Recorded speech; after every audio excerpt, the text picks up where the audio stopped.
கலையாத கல்வி, குறையாத வயது, கபடு வாராத நட்பு, கன்றாத வளமை, குன்றாத இளமை, கழுவினியில்லாத உடல், சலியாத மனம், அன்பு அகலாத மனைவி, தவறாத சந்தானம், தாழாத கீர்த்தி, மாறாத வார்த்தை, தடைகள் வாராத கொடை, தொலையாத நிதியம், கோணாத கோல், ஒரு துன்பமில்லாத நல்வாழ்வு. அன்பு நிறைந்த பிளே தமிழ் நேயர்கள் அனைவருக்கும் ஆனந்தமான வணக்கம். இந்த சிவஸ்ரீ இன் பரிபூர்ணமான ஆசீர்வாதமும் வணக்கங்களும். நான் எத்தனையோ விஷயங்களை பற்றி உங்கள்கிட்ட பகிர்ந்திருக்கிறேன், பேசியிருக்கிறேன். இந்த தலைப்பு ஒவ்வொரு ராசிக்கும் யோகம் எந்த காலத்தில் வரும் அப்படிங்கிறத பற்றி தான் பார்க்க போகிறோம்.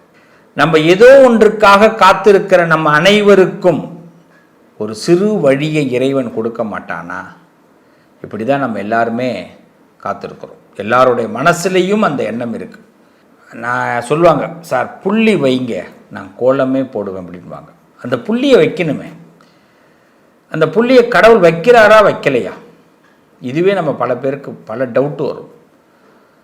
இந்த புள்ளியை கடவுள் வைக்கிறார். இந்த புள்ளியை கடவுள் வைக்கிறார். எப்படி புள்ளி வைக்கிறார்? எந்த காலத்தில் கொடுக்குறார்? இதை பற்றி தான் இன்னைக்கு பேச போகிறோம். நீங்கள் ஒரு பெரும் புள்ளியாக வருவதற்காக இந்த பதிவு உங்களுக்கு உதவும். ரொம்ப சிம்பிளாக தெரிஞ்சுங்க. வாழ்க்கையில் நம்ம எவ்வளோ அவசரத்தில் ஓடிக்கிட்டு இருக்கோம் தெரியுமா? மிகப்பெரிய அவசரத்தில் ஓடிக்கிட்டு இருக்கிறோம். இப்போல்லாம் அப்படி கண்ணிமைக்கு நேரத்தில் கல்யாணங்கள்லாம் நடக்குது. ப்ராசஸிங் ரொம்ப டைம் கம்மி. எல்லாம் அவசர உலகம். நாம் நினைக்கிறத விட இன்னொருத்தன் நினச்சிட்றான் டக்குன்னு ஒரு விஷயத்த. எல்லாம் கேப்பில் டக்கு டக்குன்னு உள்ளே புந்துடுறான். இப்படி இருக்கிற காலகட்டத்தில் நாம் சக்ஸஸ் ஆகணும். அப்போ நமக்கு யோகம் இருக்கா இல்லையா? பிறந்துட்டேன் சார், எனக்கு அதிர்ஷ்டம் இருக்கா இல்லையா? அதிர்ஷ்டம் இல்லாமையா ஆண்டவன் நம்மளை படைக்க வச்சுருப்பான். ஒவ்வொருத்தவங்களுக்குள்ளேயும் ஒரு சிப்பு ஒன்று கொடுத்துருக்குறான். நம்ம எல்லாரும் ஒரு சிஸ்டம். இந்த சிஸ்டத்துக்குள்ளே ஒரு சிப்பு இருக்குது. ஒவ்வொருத்தனுக்கு ஒரு திறமை இல்லாமல் எந்த ஆசாமிகளும் கிடையாது. நாம் சில விஷயத்தை யோசிக்கிறது கிடையாது, அதனால் அதை பற்றி தெரிஞ்சுக்கிறது கிடையாது. நாம் அந்த பக்கம் போகிறது இல்லை, அதனால் நமக்கு அதில் திறமை இல்லை, நாமளே நினச்சிக்கிறோம். அப்போ ஏதோ ஒரு வழியில் நாம் உள்ளே போனால் அதில் டீப்பாக போகும்போது கண்டிப்பாக சக்ஸஸ் ஆக முடியும். நம்ம திறமை வெளிப்படும். அதே நீங்கள் சில விஷயங்களில் போய் தோல்வி அடைஞ்சிருவோம், வேண்டாம், அதை விட்டு வாங்க. அப்போ உங்கள் திறமை இன்னொரு இடத்துல தான் இருக்குது. நிறைய தோல்விகளை பார்த்துட்டு அதே இடத்துல கிடக்கக்கூடாது. இதை தான் நாம் தெளிவாக தெரிஞ்சுக்கணும். இன்னைக்கு இருக்கிற அவசர உலகத்தில் ஒரு ஜோதிடத்தில் நம்மளுடைய ஜாதக நிலைகள் சரியாக இருந்ததுன்னா யோகம் எத்தனை காலத்தில் எவ்வளோ நேரத்தில் இருக்குங்கிறத தெரிஞ்சுக்க முடியும். அந்த காலத்தில் நம்ம முயற்சி பண்ணால் போதும். எப்போ பார்த்தாலும் முயற்சி பண்ண வேண்டாம். இதை தெரிஞ்சுப்போம் வாங்க. கலை உலக ஜாம்பவானாக இருக்கக்கூடிய ரிஷபராசி நேயர்கள், ரிஷபத்தில் ரோகிணி நட்சத்திரம், கிருத்திகை நட்சத்திரம், மிருகசிருஷ நட்சத்திரம் பிறந்திருக்கீங்க. இதில் கிருத்திகை நட்சத்திரம் 2, 3, 4 பாதம் சூரிய திசையில் பிறந்திருக்கீங்க. நீங்கள் சூரிய திசையில் பிறந்திருக்கிறதுனால உங்களுடைய கௌரவம் தான் உங்களுக்கு முக்கியம். நம்மளுடைய யோகம் எங்கே ஆரம்பிக்குது? கௌரவத்தின் மீது கண்ணாக இருந்தால் யோகம் ஆட்டோமேட்டிக்காக ஆரம்பிக்கும். கௌரவம் தான் நமக்கு முக்கியம். எங்கேயுமே நம்மளுடைய ப்ரெஸ்டேஜை விட்டுடக்கூடாது. எதுவும் நமக்கு தெரியலன்னு நினச்சிடக்கூடாது. யார் ஒருத்தவனை சந்திக்கும் போது அவனுக்கு மேலே நாம் இருக்கிறோன்னு எண்ணத்தை அவனுக்கு பதிவு பண்ணணும். கிருத்திகை நட்சத்திரக்காரர்களே, ரிஷபராசிக்காரர்களே, இந்த எண்ணத்தை பதிவு பண்ணிங்கன்னா உங்களுக்கு யோகம் ஆரம்பிக்குது. அடுத்தது பாருங்க, ரோகிணி நட்சத்திரம். ரோகிணி நட்சத்திரக்காரர்கள் பார்த்தீங்கன்னா சந்திர திசையில் பிறக்கிறீங்க. சந்திரன் யார்? ஆட்சிநாதன். அதாவது சந்திரன் தான் ரிஷபத்தில் உச்சம் பெற்றிருக்கிறார். ரோகிணி நட்சத்திரத்துக்கு சந்திரன் திசை. அப்போ மனசில் பட்டது சரியாக தான் இருக்கும். அப்போ ரோகிணி நட்சத்திரக்காரர்கள் உங்கள் மதி என்ன சொல்லுதோ அதை கேளுங்க. நீங்கள் உங்கள் புத்தி சொல்கிறத மாற்றிக்கவே வேண்டாம். மற்றவங்களாம் அதை மாற்றி தான் பேசுவாங்க. நீங்கள் ஒரு முயற்சி எடுத்தாலோ அதை செய்கிறதா இருந்தாலோ உங்களை வந்து பாராட்டக்கூட மாட்டாங்க. ரோகிணி நட்சத்திரக்காரர்களே நல்லா கவனிச்சுக்கிங்க. ஆனால் உங்களுக்கு சூழ்நிலைகளும் நேரங்களும் சாதகமாக வரும். அதை நீங்கள் நல்லா பயன்படுத்திக்கணும். ரொம்ப ஃபீல் பண்ணி ஒரு இடத்துல அப்படி உட்காந்துடக்கூடாது. நீங்கள் ஒரு பிரச்சனை உருவாகுதுன்னா அதுக்கான தீர்வும் உங்களுக்கு ஏற்படும். ஏன்னா அது உங்கள் புத்தியே கொடுக்கும். சைலண்ட்டாக நீங்கள் ஒரு விஷயத்தை ஃபாலோ பண்ணுங்கள், சக்ஸஸ் ஆவீங்க. சைலண்ட்டாக என்றைக்கு ஃபாலோ பண்ண ஆரம்பிக்கிறீங்களோ அதுவே உங்களுக்கு யோகம் கிடைக்கக்கூடிய நேரம். எந்த வயசில் வேணாலும் இது நடக்கும். சைலண்ட்டாக ஒரு விஷயத்தை ஃபாலோ பண்ணணும். அதிரி புத்திரியா நான் இருக்கேன் என்னை விடு அப்படிலாம் உள்ளே போயிட்டு போக முடியாது. இருக்கிற இடம் தெரியாமல் உள்ளே போகணும். காற்று மாதிரி இருக்கணும், தூணுலையும் துரும்புலையும் இருக்கணும். இதுதான் ரோகிணி நட்சத்திரம். அன்னைக்கு உங்கள் வாழ்க்கை ஆரம்பிக்கும். உங்கள் மதிநுட்பமே உங்களை உயர்த்தும். ஆனால் ஒன்றே ஒன்று, எல்லோரும் கேட்டு போடுவாங்க.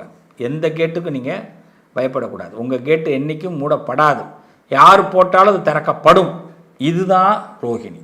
மிருகசீரிஷ நட்சத்திரம். செவ்வாயோடைய திசையில் பிறக்கிறீங்க. என்னை பொறுத்த வரைக்கும் உஷ்ணம் பட வேண்டாம். உஷ்ணம் அப்படின்னா என்ன? திடீர் கோபங்கள், பயம், சந்தேகம் இதுக்குள்ளே வரவே வராதிங்க.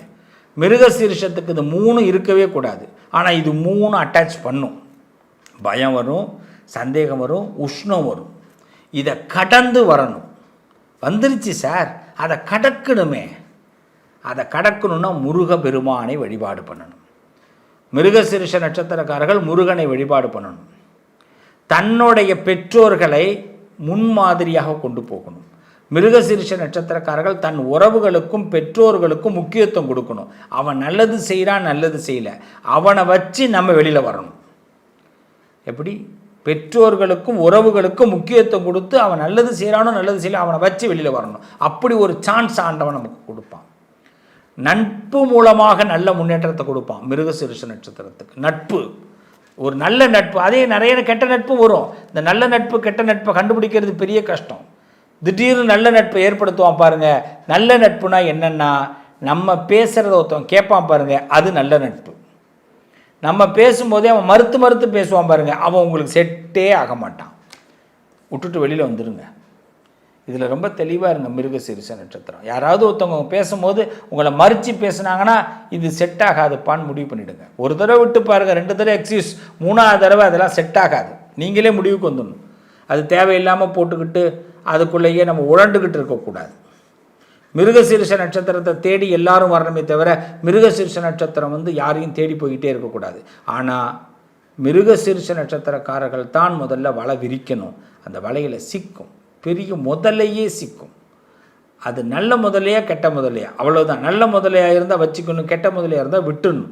முருகனை கும்பிடுங்க, உங்களுக்கு நல்ல முதலையை உங்கள்கிட்ட ஒப்படைப்பார். கிருத்திகை நட்சத்திரக்காரர்கள் சிவபெருமானை வழிபாடு பண்ணுங்க. இந்த சிவனை எந்த அளவுக்கு நாம் வழிபாடு பண்ணுறோமோ அந்த அளவுக்கு கிருத்திகை நட்சத்திரத்துக்கு மிகப்பெரிய யோகம் ஏற்படும். ரோகிணி நட்சத்திரக்காரர்கள் சக்தி வழிபாடு. சக்தி அம்பாள், பரம்பொருள் அம்பாளை எந்த அளவுக்கு நீங்கள் அம்பாள்கிட்ட நீங்கள் உள்ளே இறங்கணும். ஏதாவது ஒரு அம்பாள் எடுத்துக்கோங்க. அதுவும் பௌர்ணமி தினத்தில் அம்பாளை பிரார்த்தனை பண்ணுங்கள். ரொம்ப சிறப்பாக இருப்பீங்க ரோகிணி நட்சத்திரக்காரர்கள். திங்கட்கிழமையில் ஒரு அம்பாள் ஆலயத்துக்கு போங்க, அம்பாள் வழிபாடு பண்ணுங்கள், அம்பாள்கிட்ட பேசுங்க. பெண் தெய்வம் நின்று பேசும், உங்களுக்குள்ளே ஒரு பவர் ஏற்படுத்தும். ஆனால் சில அவமானங்களை பார்க்குற மாதிரி இருக்கும், அதெல்லாம் தூக்கி எறிங்க. கிருஷ்ண பரமாத்மா பார்க்காத அவமானமா? அவ்வளோதான். இதை மட்டும் தெரிஞ்சுக்கிங்க.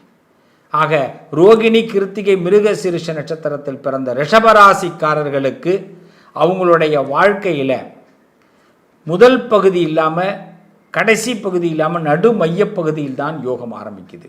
அதுவும் செல்ஃப் டிசிஷனில் தான் யோகம் ஆரம்பிக்குது. நீங்கள் சொந்த தொழில் பண்ணணும், சுயமாக முன்னேறணும். உங்கள் டேலண்ட்டை இன்னொருத்தவங்கள்ட்ட காட்டாமல் உங்கள் டேலண்ட்டை நீங்களே நிரூபிக்கணும். அதாவது என்ன, ரகசியத்தை யார்கிட்டையும் உடைக்காதீங்க. ஆனால் இன்னொருத்தவங்களுக்கு தோழமையாக இருக்கிற மாதிரி போங்க, தோழமையாக இருங்க. அதுலேருந்து நீங்கள் முன்னுக்கு வருவீங்க. இதுதான் உங்கள் யோகம். இதுதான் உங்களுக்கான ஸ்மார்ட் திட்டம். இந்த ஸ்மார்ட் திட்டத்தை பயன்படுத்துங்க. இந்த பிரபஞ்ச சக்தி உங்களுக்கு நிறைய கொடுக்க காத்திருக்கு.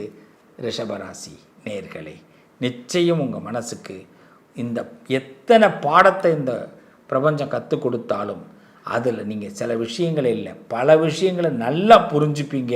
ஒரு தவறு நடந்தால் அடுத்து அந்த தவறு நடக்காத அளவுக்கு உங்கள் புத்தி உங்களை சரியாக வழி நடத்தும். நல்லது நடக்கும். எல்லாருக்குமே ராசி யோகமாக இருக்கணும், சக்ஸஸாக இருக்கணும்னா இந்த 3 விஷயத்தை அவசியம் செய்யுங்க.